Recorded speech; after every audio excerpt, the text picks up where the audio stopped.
In case you're wondering, I don't hold seances very often. I can barely tolerate the living.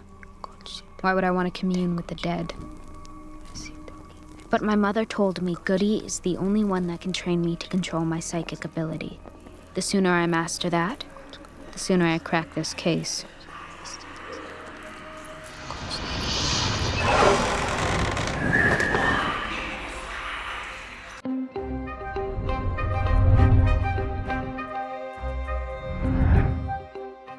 To crack the case, Wednesday needs to hone her ability, so she attempts to hold a seance to contact 𝐒𝐤𝐤𝐬𝐸, but she's interrupted when 𝐒𝐤𝐤𝐬𝐸 arrives. Unexpectedly, a note is delivered from under their door, telling Wednesday to go to Crackstone's crypt if she wants answers. 𝐒𝐤𝐤𝐬𝐸 accompanies her, though Wednesday enters the crypt alone. Suddenly, familiar Nevermore students emerge from behind Crackstone's tomb, singing a birthday song for Wednesday, while 𝐒𝐤𝐤𝐬𝐸 shows up with a cake. The birthday girl gets distracted when she sees a Latin phrase on the wall saying, "Fire will rain when I rise." She touches the writings, and as she expected, she wakes up in a vision with 𝐒𝐤𝐤𝐬𝐸's voice whispering to her that Crackstone is coming. When Wednesday asks for guidance to control her ability, her ancestor simply tells her to learn to navigate it without drowning, as they have no time. 𝐒𝐤𝐤𝐬𝐸 points her to a house, saying she needs to find that place to stop Crackstone.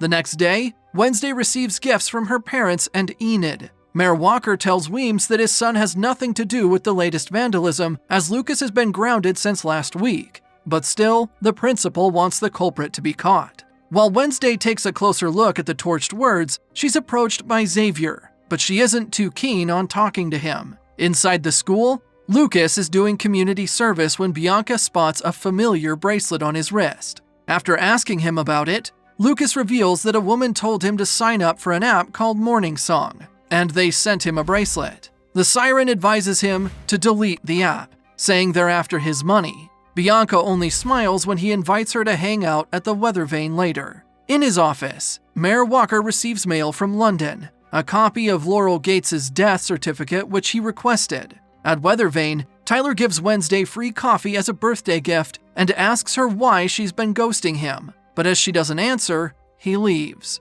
Later, Wednesday visits 𝐒𝐤𝐤𝐬𝐸 at his studio, wanting his help. After showing him her drawing of the iron gates which she saw in her visions, he shows her he drew them too, revealing he's seen them in front of the old Gates mansion. When Thing then unveils a painting of Wednesday, 𝐒𝐤𝐤𝐬𝐸 admits he painted it after the dance in an attempt to forget her. But instead of responding, the girl leaves.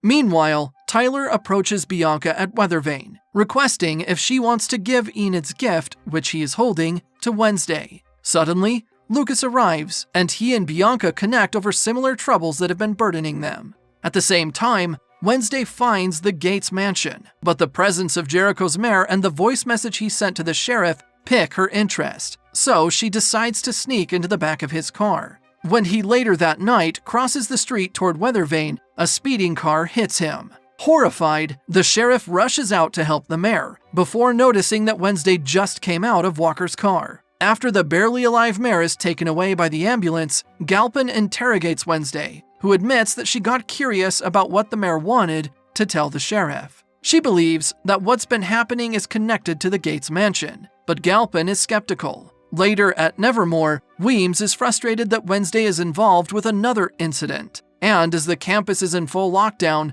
Wednesday is told that her off-campus privileges are revoked until further notice. At Ophelia Hall, Thornhill worries about Wednesday's mental health after witnessing the incident earlier, but the girl only harshly brushes her off. The next day, Wednesday calls Tyler and tempts him with a date. Sheriff Galpin, who heard the conversation, advises his son to steer clear away from Addams, saying she's only going to hurt him. When the older man states he knows her type, Tyler becomes upset that he's hinting about his mother. And yet, the older man still refuses to talk about her. Later, after Wednesday entices 𝐒𝐤𝐤𝐬𝐸𝐸 to a girl's night out, the blonde pretends to wolf out so she can get both of them out of school. Afterward, when the two girls get into Tyler's car, Wednesday declares there's a change of plans. They instead head towards Gates' mansion, saying she wants to explore the place. In the garage, they find the car that hit the mare, but Wednesday refuses to tell the sheriff about it yet, as he'll only get her expelled.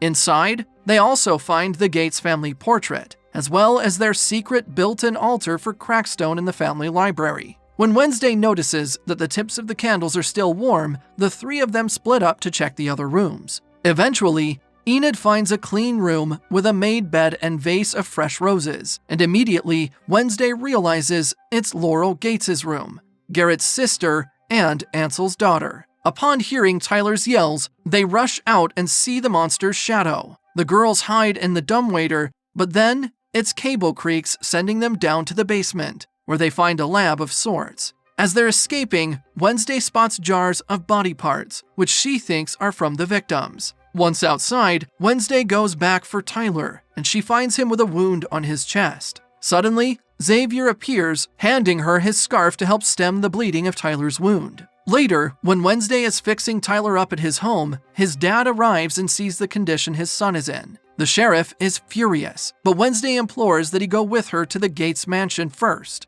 However, once there, they find nothing of value there. No body parts, no car, no altar, and no bedroom filled with fresh roses. The sheriff loses patience, and he forbids Wednesday from seeing Tyler and from pursuing anything to do with the case. Upon returning to Nevermore, before the principal could declare that she's expelled, Wednesday shows Weems the picture that Rowan's seer mother drew. Wednesday claims that instead of destroying the school like Rowan thought she would do, she believes she's meant to save Nevermore, and asks the principal for another chance. Weems agrees, but it would be her last. At the dorm, Enid is packing her stuff, determined to move out as she's fed up with Wednesday's selfishness. When the werewolf leaves, Wednesday feels awful. She then takes out Laurel's music box and discovers the various pictures of herself hidden within it, revealing that someone has been spying on her. Meanwhile, at the hospital, someone kills Mayor Walker.